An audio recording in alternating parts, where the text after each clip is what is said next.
Hope you all doing good. இன்றைக்கி என் பையனோட கிளாஸில் பஜாமா பார்ட்டி சொல்லியிருக்காங்க. மூவிஸ்லாம் போட்டு பாப்கார்ன்லாம் கொடுப்பாங்க அப்படின்னு. பட் அவனுக்கு பாப்கார்ன் ஒரு அலர்ஜினால அவனுக்கு கொடுக்க வேணான்னு சொல்லிட்டு ஸ்கூலில் சொல்லியிருக்கோம்.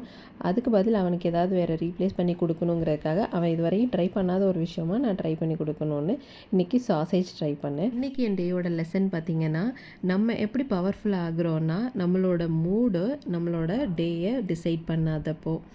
இப்போ நம்மளோட மைண்ட் செட் நல்லா இல்லை, நம்ம மூடு சரியில்லை அப்படின்னா நம்ம ஆக்ஷன்ஸோட கண்ட்ரோல் பண்ணிடும்.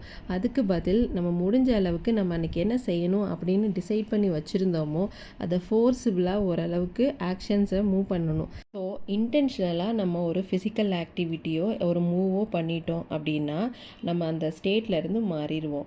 நம்மளோட ஹாப்பி மூடுக்கு நம்ம மாறிடுவோம். ஸோ நம்மளோட ஃபீலிங்ஸ் நம்மளோட டேயை டிசைட் பண்ணாமல் நம்மளோட ஆக்ஷன்ஸ் தான் நம்மளோட டேயை டிசைட் பண்ணுற மாதிரி இருக்கணும். So take action and become strong.